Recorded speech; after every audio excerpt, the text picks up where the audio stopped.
नमस्कार दोस्तों, स्वागत है आपका साइंस जर्नी में। दोस्तों, अभी रामचरितमानस पे बहुत ज़्यादा विवाद गहराया हुआ है उसके अर्थों को लेकर। 1953 में गीता प्रेस गोरखपुर के एक अनुवादक थे हनुमान प्रसाद पोद्दार। उन्होंने तुलसी के रामायण यानी रामचरितमानस का अनुवाद करते हुए ढोल गंवार शूद्र पशु नारी सकल ताड़ना के अधिकारी में ताड़ना का मतलब दंड लिखा हुआ था। आप खुद यहाँ पे अपने स्क्रीन पर देख सकते हैं। पर पिछले कुछ सालों में इसका अर्थ बदलकर शिक्षा कर दिया गया है। जरा सोचिए, प्रकाशन वही है, अनुवादक भी वही है और किताब भी वही है, फिर भी जो 1953 में उसका अर्थ दंड होता था वो आज की डेट में शिक्षा कर दिया गया है। क्यों ऐसा किया जा रहा है? आपको नहीं लगता कि एक कॉन्स्पिरेसी है? एक ही शब्द का अर्थ दंड है और उसी का मतलब अब शिक्षा बताया जाने लगा सिर्फ 50 साल के अंदर। जरा सोचिए, इतिहास में ऐसे शब्दों का कितना बड़ा घोटाला हुआ होगा। अब ताड़ना का एग्जैक्ट मतलब क्या है इसको तो मैं लास्ट में बताऊंगा। पहले मैं आपको इतिहास के शब्दों में जो षड्यंत्र हुए हैं उसको थोड़ा सा बता देता हूँ, क्योंकि इस वीडियो को देखने के बाद से आप भी समझ जाएंगे कि भारत में जो सबसे बड़ा घोटाला हुआ है वो इतिहास का घोटाला है। शब्दों के अर्थ कैसे भ्रम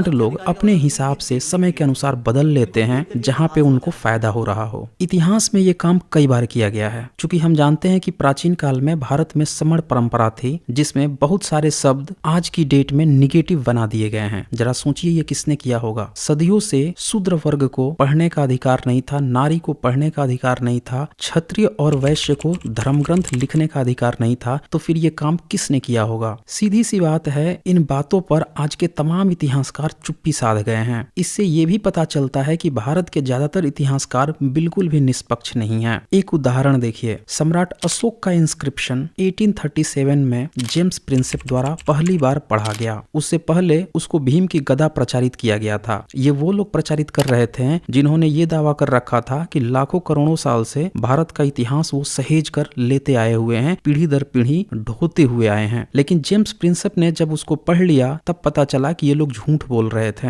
छुपा रहे थे, षड्यंत्र कर रहे थे। उस स्तंभ लेख के पढ़ने के बाद बहुत सारे और भी सम्राट अशोक के अभिलेख पढ़े गए। तब पता चला कि संस्कृत भारत की पुरानी भाषा नहीं थी बल्कि पाली प्राकृत ही भारत की पुरानी भाषा थी। इन्हीं अभिलेखों पे सम्राट अशोक ने बार बार एक शब्द का प्रयोग किया था, देवान पिय, जिसका मतलब उस समय जेम्स प्रिंसेप ने समझा था बिलव्ड ऑफ गॉड, यानी देवों का प्रिय। अब भारत में ये भी प्रचारित कर रखा था ब्रह्मभाटों ने कि संस्कृत देववाणी है। उन्हें पता ही नहीं था कि भविष्य में जो रिसर्चर हैं वो ये भी पता लगा लेंगे देव शब्द भिक्षुओं के लिए इस्तेमाल होता था। और सम्राट अशोक किसी ईश्वर गॉड को नहीं मानते थे बल्कि वो भिक्षुओं को मानते थे, यानी कि वो भिक्षुओं के प्रिय थे। पर ब्रह्मभाट षड्यंत्र फैलाने में यहीं पर नहीं रुके। उन्होंने 14वीं सदी की एक किताब है कल्हड़ पंडित की राजत रंगणी। उस किताब में उन्होंने सम्राट अशोक के दादा का नाम शकुनी बता दिया और सम्राट अशोक को शिव का भक्त बता दिया। जरा सोचें, पहले तो देवानप्रिय में देव का अर्थ बदला और फिर उनको भिक्षुओं के प्रिय की बजाय शिव का भक्त बता दिया। लेकिन आज की डेट में तमाम रिसर्चर ने यह साबित कर दिया है कि देवानप्रिय का मतलब भिक्षुओं का प्रिय होता है, न कि किसी ईश्वर की, न कि किसी गॉड की। लेकिन ब्रह्मभाटों का इससे भी पेट न भरा। वो षड्यंत्र पर षड्यंत्र करने में जारी रहे। उन्होंने डिक्शनरी बनानी शुरू की और उन डिक्शनरी में देवानप्रिय का मतलब मूर्ख लिखना, बकरा लिखना, मूढ़ लिखना शुरू किया। मैं आप लोगों को खुद ही डिक्शनरी खोल के दिखा देता हूं ताकि आप लोग कंफर्म हो जाएं। सबसे पहले मैं सूर्यकांता की इंग्लिश हिंदी संस्कृत डिक्शनरी दिखा देता हूं, क्योंकि जब पहली बार जेम्स प्रिंसेप ने पढ़ा था तो उसका अनुवाद इंग्लिश में किया था तो उन्होंने बिलव्ड ऑफ गॉड लिखा था। तो इसीलिए हिंदी इंग्लिश संस्कृत डिक्शनरी में देवानप्रिय का मतलब लिखा है मूर्ख, देवों का प्रिय, और इंग्लिश में लिखा है a fool dear to the god that is a fool और अ सिंपल पर्सन। अब जरा सोचिए, एक ही वर्ड का जिसका मतलब देवों का प्रिय है उसको मूर्ख भी लिखा जा रहा है। और चूंकि जेम्स प्रिंसेप ने बिलव्ड ऑफ गॉड लिखा है इसीलिए इनको हिंदी में भी एक बार देवों का प्रिय लिखना पड़ा है और इंग्लिश में भी फूल लिखना पड़ा है। आइए, सबसे जो फेमस डिक्शनरी है वामन शिवराम आप्टे का, उसमें भी देवानप्रिय का मतलब लिखा है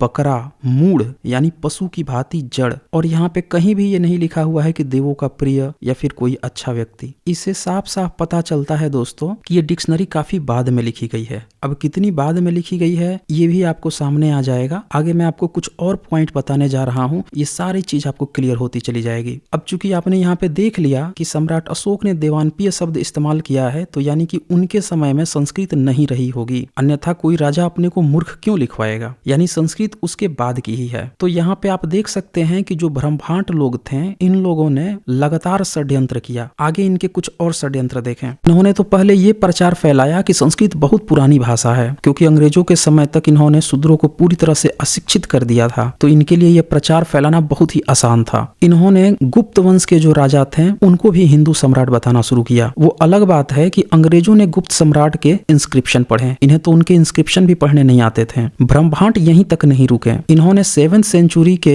बौद्ध राजा हर्षवर्धन को कल्हड़ पंडित द्वारा लिखित राजत रंगिणी में शिव का उपासक बता दिया। पर इन्हें कहाँ पता था आगे चलकर जब रिसर्च होंगे, मॉडर्न साइंस आ जाएगा, तब सारी कलई खुल जाएगी। अंग्रेजों के समय में जब जोड़ों पर एक्सकवेशन होने लगा, रिसर्च होने लगी, तब पता चला कि गुप्त वंश के जो राजा समुद्रगुप्त थे वो भी अपने को दीवान पिय लिखवाए थे। अब चूंकि ब्रह्मांडों ने ये बात फैला रखी है कि गुप्त वंश हिंदू वंश था, तो जरा सोचिए क्या गुप्त वंश के सम्राट अपने को मूर्ख लिखवा रहे थे? अब चूंकि इन्होंने ये फैला रखा है कि वो संस्कृत में लिखवाते थे, तो संस्कृत की डिक्शनरी में तो इनका साफ साफ लिखा हुआ है कि दीवान पिय मतलब मूर्ख होता है, मूढ़ होता है, बकरा होता है। तो भला ये क्यों अपने को बकरा लिखवा रहे होंगे? यानी कि इससे साफ साफ पता चलता है कि गुप्त वंश के जो राजा थे वो भी सम्राट अशोक की भांति अपने को दीवान प्रिय यानी कि बौद्ध भिक्षुओं के प्रिय बता रहे थे। वो बौद्ध सम्राट थे और उनकी भाषा आज के जो ब्रह्मांडों की भाषा है वो भाषा ना होके पाली पाकित मिश्रित, जिसको कि आधुनिक तौर पे कुछ लोग बुद्धिस्ट हाइब्रिड संस्कृत कह रहे हैं, वो भाषा थी। इसी तरह से तिब्बत आदि देशों से एक किताब कंपाइल की गई हर्षचरितम, जो कि 7th सेंचुरी के राजा हर्षवर्धन के बारे में लिखी गई थी वाणभट्ट के द्वारा। उस किताब से ये पता चला कि 7th सेंचुरी में सम्राट हर्षवर्धन भी खुद के लिए दीवान पिय लिखवाते थे। यानी कि 7th सेंचुरी में भी कोई राजा अपने को मूर्ख नहीं लिखवा रहा था, यानी वो भी अपने को बौद्ध भिक्षुओं का प्रिय लिखवा रहा था। तो इससे ये पता चला कि 7th सेंचुरी तक भी ये जो सो कॉल्ड संस्कृत की डिक्शनरी बनाई गई है जिसमें मूर्ख लिखा गया है, ये डिक्शनरी तब तक भी नहीं थी। यानी उसके बाद ही संस्कृत और उसकी डिक्शनरी बनाई गई है, अन्यथा कोई राजा अपने को मूर्ख क्यों लिखवाएगा। यही नहीं, हर्षचरितम से कुछ और भी रोचक बातें सामने आई जो पूरे तहलका मचाने वाली है। जैसे एग्जाम्पल के लिए उसमें पराशर भिक्षुओं का